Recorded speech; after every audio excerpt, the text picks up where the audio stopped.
I think the Rolex Sydney to Hobart race is just an impossibly difficult race to win. Line honours or handicap, it's just very hard. There's this irrational passion that keeps coming back. You get Southerlies all around the world, but here they just come through with such speed. It's dangerous, but if you haven't done a Hobart, there's something that you really got to do. The race is actually in the hearts and the minds of the general public. People often ask you, how many Hobarts have you done? It's really part of the fabric of Australia. Circumstances can decide the winner, and you just might be the last man standing.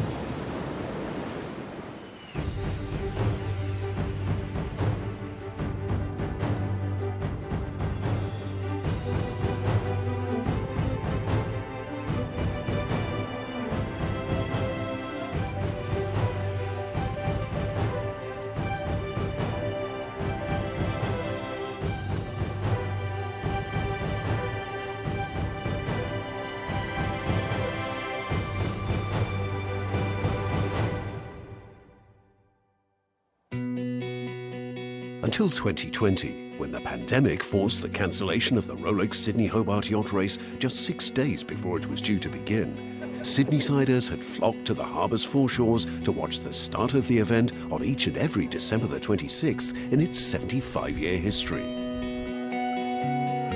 That a determined and diverse fleet of nearly 90 boats has reassembled a year later is a source of pride for race organisers, the Royal Yacht Club of Tasmania, and in Sydney, the Cruising Yacht Club of Australia. The cancellation of the race last year was devastating. To get so close and not get there in the end was just an experience none of us ever want to have again. That's what makes us all so excited. I feel confident that we've got a race this year and really looking forward to seeing it happen.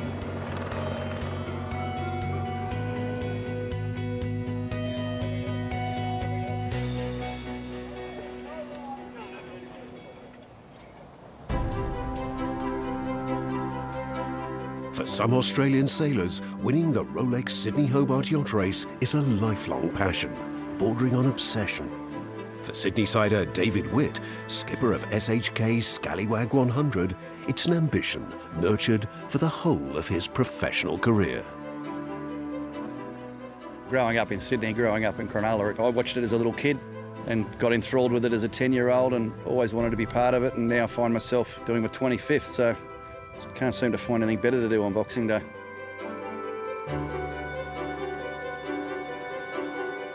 As a skipper, line honours glory has so far eluded him, and the fact that the 5-strong Super Maxi lineup battling for line honours in 2019 has this year been reduced to 3 doesn't necessarily improve his crew's chances. There's so many variables in the race, and there's also so many things that can go wrong, especially with these 100-footers for line honours, because any downtime, the speed difference is 10 knots. And you have a problem for 30 minutes, you lose 5 mile. It's certainly never over till you get across the finish line in this race, that's for sure. What would it mean to me to win this race? Sort of a goal I set myself as a 10-year-old, and I'm 50. So I think what it would mean, it'd just be a huge relief. Complicating the picture for Witt and rivals Christian Beck on Law Connect and Mark Bradford on Blackjack is the prediction of a strong and potentially damaging first night southerly, likely to accentuate the characteristics of each of their boats. They're actually very different, right? You've got us, big heavy boat with lots of riding moment, huge sails. You've got Blackjack, very light boat with not so much riding moment, very sleek through the water. And you've got Scallywag a bit in the middle. I think the reality is the first day favour us hugely. The second day is not ideal for us. We're probably going to look great on the first day.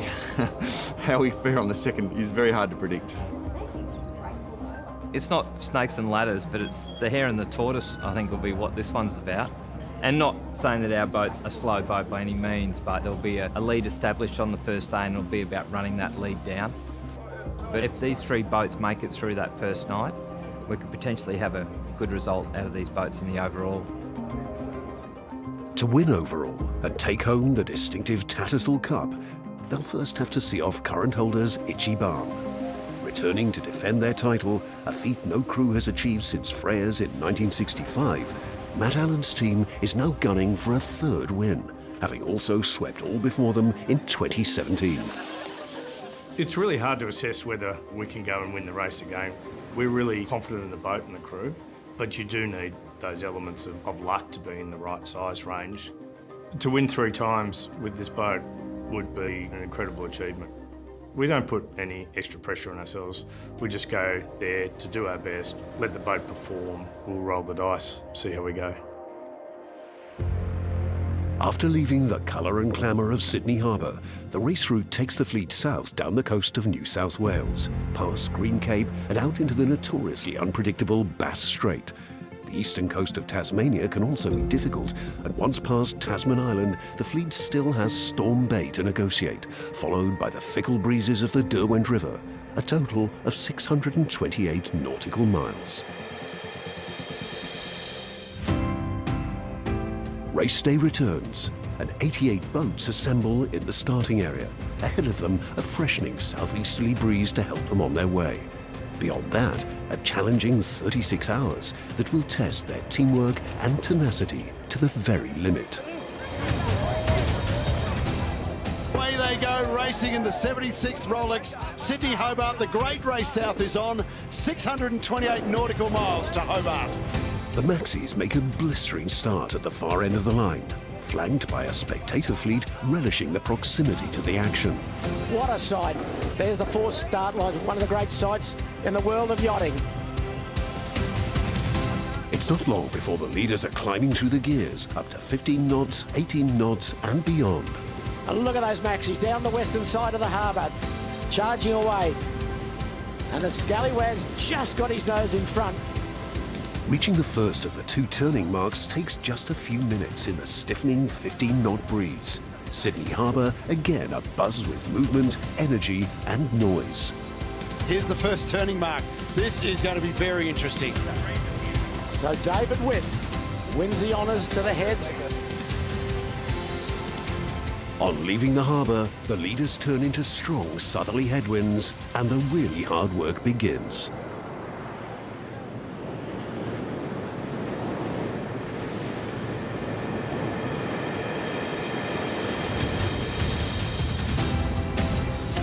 Just at the first turning mark, that's Celestial. Sam Haynes, he's been 3rd in this race. Itchy Barn. Itchy Barn, pulling off a very tricky manoeuvre. This could go all the way to the finish line. Oh, here's some drama. Something's happened to Scallywag. They've blown their headsail or their forestay out. Problems with their J2 tack fitting see David Witt's crew slow dramatically. Forced to bear away to address the issue, they hand back their hard-won advantage and Law Connect takes the lead.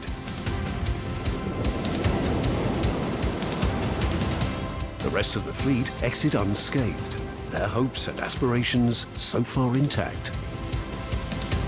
Among them, previous winners and potential winners, and many entries for whom a safe arrival in Hobart will perhaps be the greatest prize of all.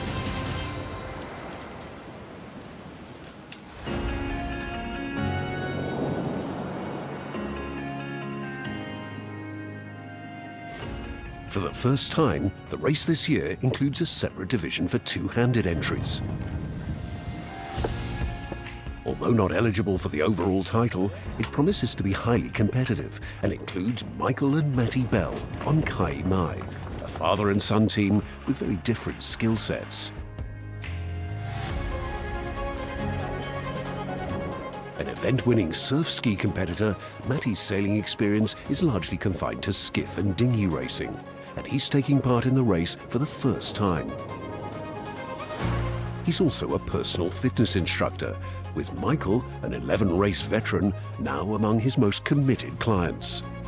I believe the father-son dynamic will help us a lot. We both work well off each other. I spend a lot of time with him training in the gym or on the boat, so we both know our tactics and how we want to do it. Couple more pulls all the way in. I first started 18 months ago with Matt, and he adapted a program that complemented the things that I'm physically going to have to do at my tender age. All right, when you're ready, let's go again. Yeah. If we can finish in the top half of this year's Rolex Sydney to Hobart Yacht Race, I'll be very, very happy. If we can get a podium finish, I'll be over the moon.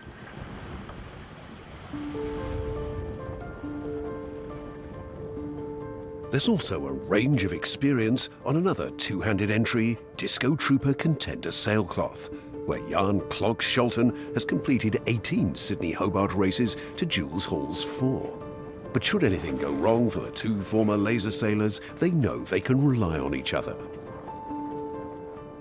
We've had some big challenges actually. We've broken things on the warm-up races. We've had things go wrong, really worryingly wrong. Yet when those things have happened, it's how we've come together as a team.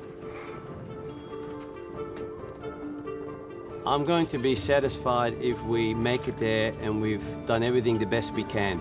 I'll be disappointed if we fall short of something that we've practiced for or our experience could cover. We often talk in the two-handed fleet that our main competition is fatigue. It's going to be very, very physical sailing out there. Big waves, heavy winds. It's how we can continue to perform in those adverse conditions. Where's it won and lost? Probably before the start line. It's that preparation, planning. Are you ready for it? It's a question being asked throughout the fleet, not least on the 3 Supermaxis plunging south in potentially boat-breaking seas.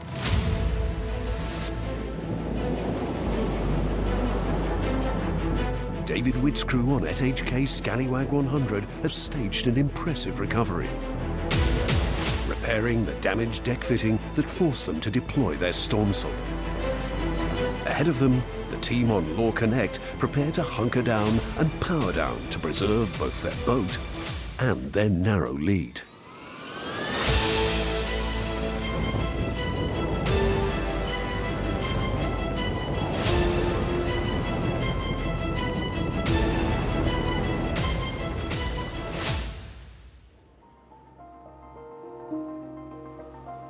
This Rolex Sydney Hobart yacht race is a great adventure, and what we're seeing today is the reason why this is such a challenge. The first night southerly takes a heavy toll. By the afternoon of day 2, it's confirmed in Hobart that over a third of the fleet has been forced to retire. This feels more like a traditional Hobart. The last time we had 25 or 30 boats retire was 2015. The 58 yachts that are out there now are hunkered in, they're going hard, and they're really looking forward to getting down here. The force of the first night conditions are felt throughout the fleet, including the group of TP52s emerging as leading contenders in the battle for the overall title. Last night was a really brutal night. Quite big seas, 30 knots of breeze, and rain. It rained almost all night. It was pretty brutal on the crew and brutal on the boat. We just kept on trucking along during the night, so we're closing the gap. I think we're running third on the overall standings. There's contrasting fortunes in the two-handed division, where Jules Hall and Jan Scholten have survived the night unscathed. So day 2, we are 75 miles offshore. Pretty bumpy last night. We've lost the forepeak door. We had a big squall at 5 o'clock last night. That came through about 36 knots. 125. Oh, get in there. This sounds like the left-hander we've been looking for. We are on fire. On father and son entry Kai Mai, the mood is less upbeat. Heading into last night, as that 30 knots suddenly kicked in, tried to do our best to push through it, had to reduce sail. Early hours of the morning, a bit of illness kicked in. Spent a bit of time thinking about it and then made the decision to pull the pin. In the process of that, discovered that we had a rope around our rudder and around our propeller, so unable to start the engine to motor back to Sydney. All in all, a very eventful night. 30 boats are now heading back to Sydney or sanctuary elsewhere.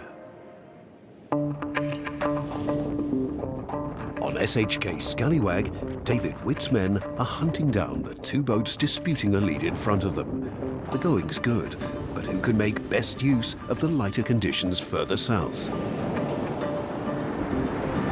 Law Connect struggles on reaching the ridge of high pressure off the east coast of Tasmania. As winds decrease, Blackjack asserts its light air's supremacy, and Mark Bradford's crew take the initiative in what proves a trying night for their opponents. We had a tough night on the Law Connect last night.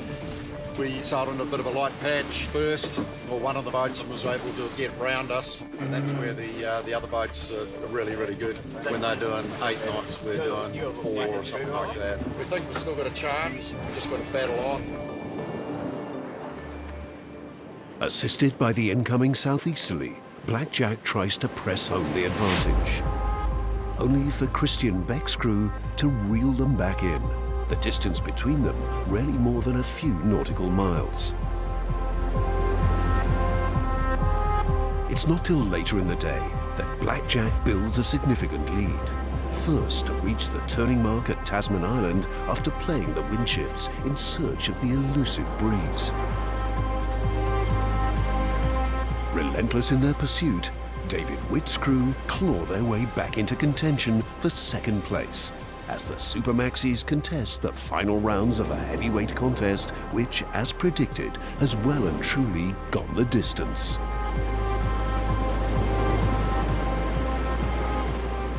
In the hours that follow, the breeze falls away, but once established, Blackjack's lead does not.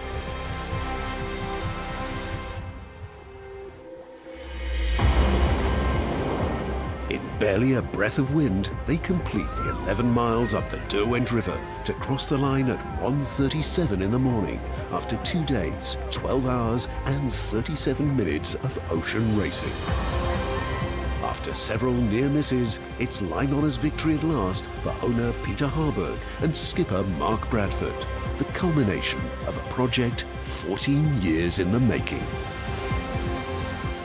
This team's been together since 2008, and the last 5 years we've had this boat and we've really modified the boat and pushed for a win here, and we've come up short a couple of times, but yeah, it just feels amazing to win. Tasmania has been synonymous with boats and boat building for well over 150 years. At the Wooden Boat Centre at Franklin in the Huon Valley, not far from Hobart, they use the tools and techniques for which the state was once renowned, schooling students of all ages in the art and joy of building boats from wood. When I first started, I loved the idea of building out of wood. Us chairs and tables, they're kind of practical, but a boat is really practical, really gorgeous. It's just so many things roll into one. The idea of the school is to give people the skills to build or at least feel confident in repairing their own boats. It's a lot of work building a boat, and in 1 year we can't fully achieve everything that a boat builder needs to know, but we try and give them the basic fundamental tools so they can get started. In the early years of the Sydney to Hobart race, nearly all entries were made from wood. Although slower, they were also stronger and well equipped to withstand the kind of conditions characterising this year's event. In a wooden boat, everything moves and there's no straight lines. So when you go into heavy weather, it's possibly the boat is more resilient than something made of new materials that are fast but also fragile. They're amazing vessels, but timber boats, they're a testament to the boat builders and the shipwrights and the materials back in the day. They were meant to last.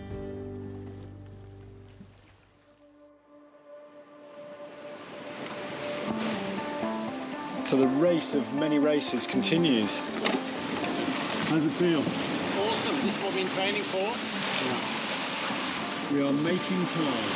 After a tough night in which they lost ground to their rivals, Jules Hall and Jan Scholten are back in the hunt for the lead in the two-handed division. Oh, look at this. 2 sails. Fast. Ahead of them, the race for the overall title is reaching a critical stage. Still favoured as likely contenders are the TP52s, where a tight tactical battle is being waged down the east coast of Tasmania, dominated by Celestial and Itchy Barn.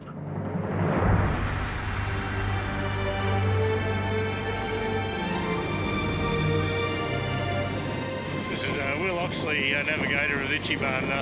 Will, where are we and what's happening? We're about 6 miles from Tasman Island, in close proximity with Celestial, just behind. It's been a pretty tough and tricky race so far, but here's hoping the next 42 miles goes well. On the approach to Cape Row, Itchy Barn still holds a narrow lead on the water, but trails Celestial on corrected time. Experienced and well-resourced, Matt Allen's crew are not about to relinquish their title without a fight. Sam Haynes' team on Celestial has sailed a brilliant race to stay in touch. If they can negotiate Storm Bay and the Derwent River without mishap, a first overall race victory is potentially within their grasp. In 2018, closing in on another podium finish, Ichiban's challenge faltered in dying breeze on the Derwent River. This time, a shortage of breeze is not the issue. Only the proximity of Celestial, barely 400 metres behind them at one stage, in what has become an enduring and absorbing match race. Neither is the tussle between the two concluded when they cross the finish line. Celestial just ahead on corrected time. Got them on time. I don't know exactly the standings, but at this stage I believe that we're sort of like the leaders in the clubhouse. On arrival, the defending champions joined the protest lodged by the race committee against Celestial for failing to maintain a listening radio watch. This had become apparent when a personal locator beacon on Celestial was activated accidentally, and her crew could not be contacted for 90 minutes. The double protest is upheld by the international jury, and a discretionary penalty of 40 minutes is added to Celestial's finish time, and 3 minutes deducted from Ichiban's. The net effect is to promote the title holder at the expense of the challengers. I do respect the decision. At this time, I can't tell you how devastating it is to end up being not able to claim potentially a prize that we were so close to getting. Few of the boats arriving at Constitution Dock to a warm welcome in the meantime pose any threat to Ichiban's position as provisional leader. One that does is Shane Kern's JBay 6 Azuro. From a similar position at the top of the leaderboard in 2015, she ended up third when the breeze died on the Derwent River. This time, the wind gods are no kinder. And after another spirited challenge, they finish fourth behind Simon Kurtz's redoubtable Love and War. With their dramatic victory, Ichiban joins Love and War and Freya as the only three-time winners of the Tattersall Cup. It's amazing to be part of the history and the fabric of the Rolex Sydney to Hobart race with a back-to-back win. I mean, we're just so elated, the crew's so elated. This year's race was an incredibly difficult race, probably the hardest on the boats and the crew that we've seen for many years. Also among the prize winners for their overall victory in the inaugural two-handed division are Jules Hall and Jan Scholten. For them, and for their fellow competitors, the 2021 Rolex Sydney Hobart Yacht Race will live long in the memory. Next time, we head to San Francisco and Sydney for the SailGP's season finale.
When the first Ferrari left the gates of Maranello in 1947, it was more than a new car. It was a statement of intent. The beginning of a culture of excellence spanning 75 years. Built on craftsmanship, dedication, tradition, and innovation. A heritage built with passion to be lovingly maintained in its authentic, pristine perfection. A lineage which is continuously reinventing and evolving. Today, just as 75 years ago, every Ferrari that leaves our factory is more than a new car. Each has the innate potential to become a classic, to live on forever.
June 1st, 1967. The Beatles release what's considered one of rock's greatest albums, Sgt. Pepper's Lonely Hearts Club Band. The album's complex and experimental sounds make it a popular and critical success amid the counterculture of the late 1960s. 1926.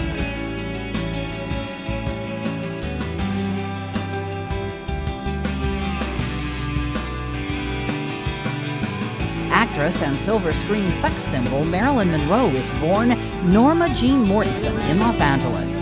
Among her films, Gentlemen Prefer Blondes, The 7-Year Itch, Bus Stop, Some Like It Hot, and The Misfits. 1980. This is CNN. Cable News Network, founded by Ted Turner, hits the airwaves, introducing the world to 24/7 TV news coverage. 1801. Brigham Young, the Mormon leader whose religious followers settled what's now Utah, is born in Whitingham, Vermont. And 1968. Helen Keller, the blind and deaf author and lecturer whose story is told in The Miracle Worker, dies in Easton, Connecticut. She was 87. Today in history, June 1st. Camille Bohannon, The Associated Press.